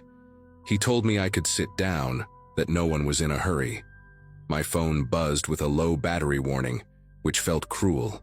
I asked to use the bathroom again, this time sounding desperate, and he nodded too quickly. As I walked away, I realized he trusted the house more than he needed to watch me. That was the first opening I saw. In the bathroom, the mirror was cracked down the middle, splitting my face into two uneven versions of myself. I locked the door and scanned the room for anything useful. The window was small but not sealed like the others, just painted shut. I grabbed the towel rack and yanked until the screws tore out of the wall. The noise echoed through the house, followed by his footsteps moving fast. I smashed the window with the metal bar, ignoring the sting of glass on my arm. Cold air rushed in, sharp and real. He started shouting, telling me to stop, telling me I was making a mistake. I didn't stop. I climbed halfway out before he reached the door. The drop outside was awkward but survivable, and I hit the ground hard enough to knock the breath out of me. I didn't look back. My legs moved on instinct, tearing through brush and uneven ground toward the road I remembered. Branches scratched my face and my shoes filled with dirt, but I kept going. When I reached the pavement, a car slowed, the driver staring at me like I was something pulled out of a nightmare. I waved my arms and collapsed onto the shoulder, words tumbling out too fast to make sense. The driver called for help and stayed with me until others arrived. Later, authorities went to the house and found it empty again, like it had already decided to erase itself. I still think about how close I came to being just another person no one noticed missing. The shelter took me back that night without asking many questions, just handed me a blanket and a cup of soup that shook in my hands. I didn't sleep at all. Every time someone walked past my bunk, my body tensed, expecting to see him standing there like he had been waiting. The next morning, a caseworker sat with me in a small office and wrote everything down while I talked. Saying it out loud made it sound unreal, like I was describing a movie I barely remembered watching. She told me I did the right thing, that predators often looked for people who wouldn't be missed right away. That sentence stayed with me longer than anything else. It wasn't meant to hurt, but it did. A few days later, an officer came by to ask more questions. They showed me photos of houses on the outskirts of town, trying to see if any looked familiar. None of them did. The place I remembered didn't seem to exist anymore, at least not on paper. He explained that sometimes people used empty properties temporarily, moving on before anyone caught on. There wasn't much they could do without an exact location. Hearing that made my chest feel hollow. It meant he was still out there, looking for someone else. The officer suggested I avoid day labor spots for a while and stick close to places with cameras and staff. That advice felt small compared to what had happened, but I took it seriously. I eventually found steady work through a church program, cleaning offices during the evening. It wasn't glamorous, but it came with people around and locked doors that opened from the inside. Every time a man spoke too softly or stood too close, my body reacted before my mind did. I learned how to trust that reaction without letting it control me. I started saving again, slow and careful. I also started talking to other women at the shelter, sharing what happened without details that could scare them away from hope. I told them to listen to the moments that felt wrong even if nothing obvious was happening. Those conversations mattered more than I expected. Posting this now isn't about closure so much as clarity. That day taught me how thin the line is between survival and disappearance, especially when you're already on the margins. I don't know what his plan was or how far it might have gone, and maybe that's for the best. What I do know is that leaving when I did changed everything. I'm in a small apartment now, nothing special, but the door locks and the windows open freely. Some nights I still dream about that house and wake up counting exits. Other nights I sleep through until morning, and that feels like a victory I earned the hard way.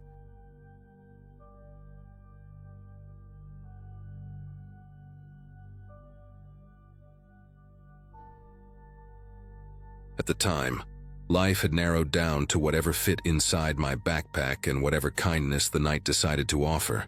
Sleeping came in fragments, usually on benches or behind closed storefronts, and most days blurred together in a quiet fight to stay clean enough not to draw attention. That evening had been colder than usual, the kind that creeps through thin fabric and settles into your bones. A gas station on the edge of town glowed like a small island of safety, fluorescent lights humming and buzzing insects trapped against the glass. I went in because I needed water and a place to rinse my face. Nothing more ambitious than that. My reflection in the restroom mirror barely looked like someone with a past, just a man with tired eyes and cracked lips. The sink sputtered before giving me lukewarm water. and even that felt like a gift. For a few minutes, the world outside stopped pressing in. The restroom smelled like disinfectant layered over something older and sour, the kind of smell that never fully leaves.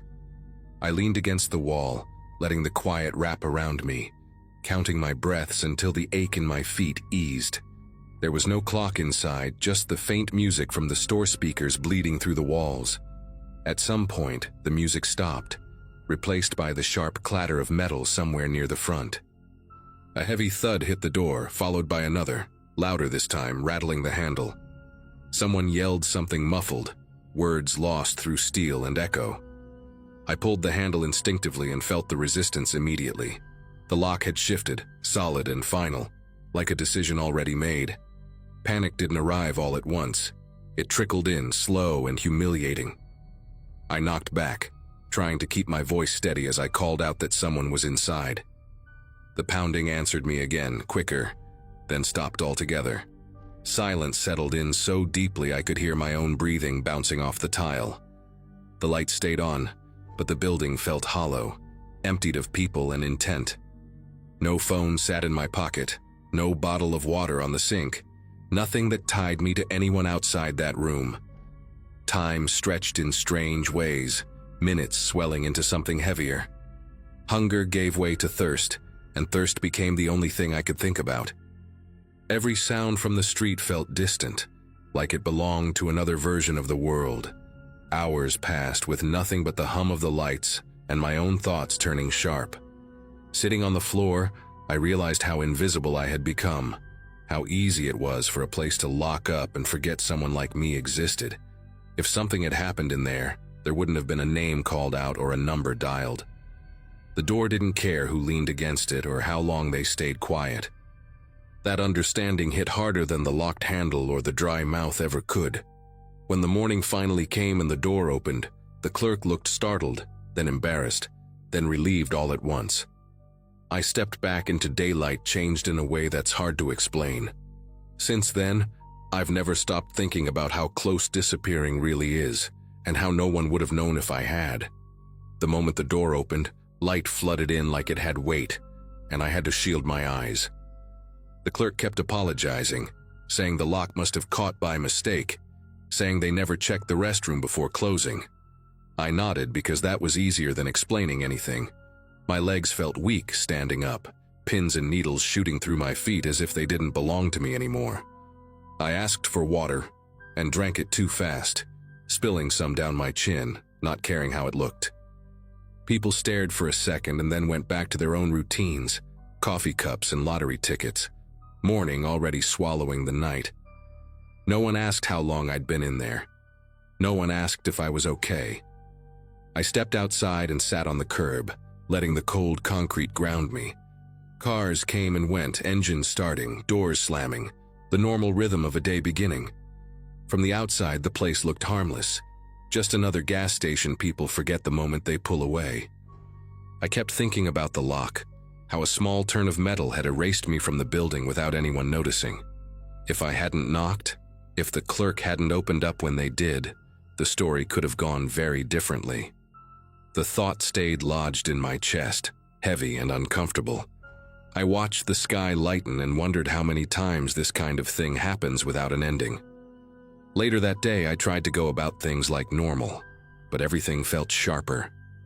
Thirst came back quickly, my throat reminding me how fragile the body really is. Every closed door suddenly felt like a risk instead of shelter. I replayed the sounds in my head, the pounding, the sudden quiet, the way the air felt stale after hours with no movement. It wasn't just fear anymore, it was clarity. Being homeless doesn't just mean lacking a place to sleep. It means existing on the edge of other people's attention. The moment that attention slips, you're alone with whatever happens next. That night, I didn't go looking for enclosed spaces. I stayed where I could see the sky, where doors couldn't decide my fate. The experience didn't turn me into a different person overnight, but it stripped something away. I understood how easily I could vanish inside a locked room, a stairwell, a forgotten corner of a building. Since then, I pay attention to exits, to sounds, to the simple fact of being seen. The world didn't change after that day, but I did. And even now, when I pass a gas station late at night, I remember how close I came to becoming a story no one ever told. In the days that followed, the memory kept resurfacing at strange moments. Washing my hands at a public sink made my chest tighten. Hearing a lock click somewhere nearby pulled my attention instantly. I caught myself studying doors, hinges, the way handles sat in their frames, like they were clues to something dangerous. It wasn't paranoia so much as awareness sharpened by experience.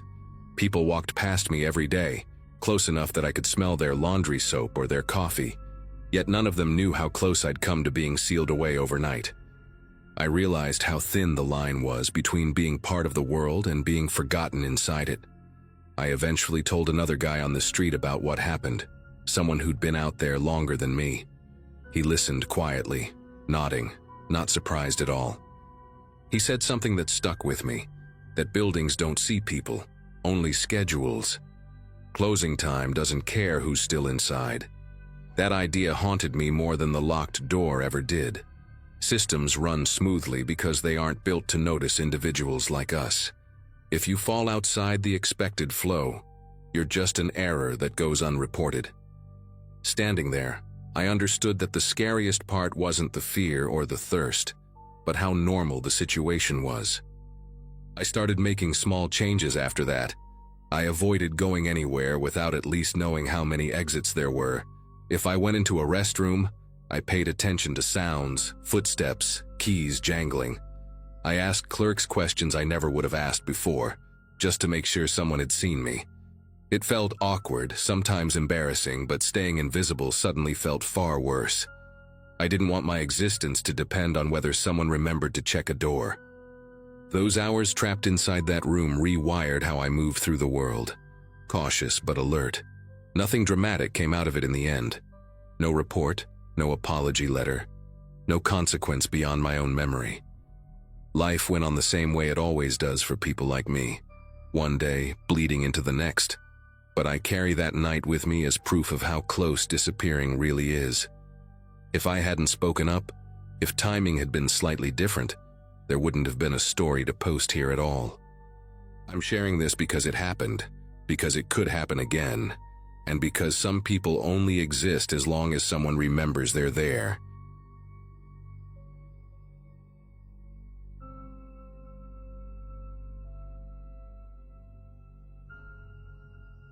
During the winter I'm talking about, my life had shrunk down to a backpack, a prepaid phone, and whatever space I could claim without being noticed. I wasn't living on the street exactly, not in the way people imagine, but I wasn't stable either. I worked odd hours cleaning offices after they closed, paid in cash, and slept wherever I could stay dry and unseen. That storage facility became my compromise with reality. Renting a small unit felt like a loophole, something almost clever, a place with cameras, fences, and rules that kept most people away at night. I told myself it was temporary, just until I saved enough for a room somewhere. That night started like any other, quiet, routine, almost boring in a way that made me relax more than I should have. The unit I used was narrow and smelled like dust and old cardboard, with a concrete floor that held the cold no matter how many layers I wore. I arranged my things with military precision so nothing scraped or rattled if I shifted my weight. The metal door, when lowered just enough, left a slit of air that felt like breathing through clenched teeth. I always waited until the facility went dark before settling in, listening for the distant hum of traffic and the occasional clank of someone leaving late. That evening, the silence felt heavier, like the building itself was holding its breath. I remember thinking it might rain, the way the air pressed against my ears. Sometime after I lay down, the stillness broke in a way that didn't belong. Footsteps echoed down the row, slow and deliberate, not the hurried pace of someone grabbing boxes before closing. Each step had weight to it, the sound bouncing off the metal doors in uneven rhythm. Then came the unmistakable grind of a lock being turned and a unit door lifting nearby. I counted the seconds between movements without meaning to, my mind cataloging every sound like it was evidence. Whoever it was didn't rush, didn't fumble, didn't curse under their breath. That scared me more than anything else could have. Without warning, the overhead lights snapped on, flooding the corridor with harsh white glare that seeped through the crack under my door. My heart hammered so hard I was sure it had a sound of its own. Shadows moved across the concrete as someone walked past, stopping occasionally, testing locks one by one. I could hear the faint click of metal and the soft scrape of fingers along door handles. My thoughts split in two directions at once. Stay perfectly still and hope I blended into the building, or take the risk of slipping out while the noise masked me. Every instinct argued with the other, and the space around me felt suddenly too small to breathe. I pressed myself against the back wall, pulling my jacket tighter, trying to control the noise of my breathing without thinking about it too much. The footsteps stopped right outside my unit, close enough that I could see the shadow of shoes through the gap. There was a pause that stretched longer than it should have, followed by the soft rattle of my lock being tested. It didn't open, but the sound of it being touched made my chest ache. Whoever was out there leaned close enough that I caught the faint smell of oil and something sharp, almost medicinal. I realized then how thin the metal door really was, how little separated me from being discovered. The person moved on, checking the next unit, then the next, following a pattern that felt methodical instead of random. I shifted my weight carefully, inch by inch, making sure nothing brushed the floor. Sweat gathered at the base of my neck despite the cold, and my legs tingled from staying too still. Through the crack, I could see flashes of movement as the figure passed under each light. The way they stopped, listened, and then continued told me this wasn't casual. This was someone making sure everything was exactly how they expected it to be. A low voice carried down the row, not loud enough to make out words, but close enough to know someone else might be on the phone or using a radio. That changed everything. One person was terrifying, but the idea of more than one made the air feel heavier. I thought about the exit at the far end, about how far it was, about how loud the gravel sounded under shoes. Staying hidden meant trusting that my presence hadn't already been noticed. Leaving meant stepping into the open under full light, gambling that speed would beat attention. When the footsteps moved farther away, I slowly lifted the door another inch, just enough to see the corridor clearly. The lights hummed overhead, and at the far end, a figure stood near the office, clipboard in hand, checking something against a list. Another person emerged from between units, nodding as they passed each other. That was the moment I decided. I waited until both of them turned away, then slipped out, keeping low, closing the door as softly as possible. Every step toward the exit felt like it echoed, but no one called out. I didn't stop moving until I was beyond the fence, lungs burning, hands numb, carrying everything I owned on my back. I didn't go far at first, just enough to put distance between me and that building. I sat behind a row of dumpsters across the road, knees pulled in, watching the facility from the shadows. The light stayed on longer than usual, and I saw one of them walk the perimeter fence with a flashlight, sweeping the beam along the ground and the gate. It hit the spot where I'd slipped through not long before, paused there, then moved on. That pause told me everything I needed to know. If I had stayed inside, if I'd hesitated even a little longer, I don't think I would have walked out on my own. I waited until the lights finally shut off again before moving. My hands were stiff, and my shoulders ached from tension more than from the cold. I took a longer route away from the area, sticking to side streets, listening for engines slowing down or footsteps changing pace behind me. Every sound felt amplified, like my body was still trapped in that narrow unit. I didn't sleep at all that night. I just kept walking, stopping only when my legs threatened to give out, replaying the sequence of sounds in my head over and over. The next day, I went back during regular hours, trying to look like a normal customer with a reason to be there. I packed my things fast, avoiding eye contact, half expecting someone to stop me or ask questions. No one did. The office clerk barely glanced up. That normalcy was unsettling in its own way. I dropped the key in the slot, walked out, and didn't look back. I didn't argue with myself about it or tell myself I was overreacting. I knew better after what I'd heard and seen. I never slept in another storage unit again. I found a different arrangement not long after. one that didn't rely on being invisible. Even now, when I hear metal doors rolling up or locks clicking into place, my body reacts before my mind does. I don't know who those people were or what would have happened if I'd stayed hidden until they reached my door. What I do know is that trusting that place to keep me safe almost cost me the only thing I had left, the ability to walk away.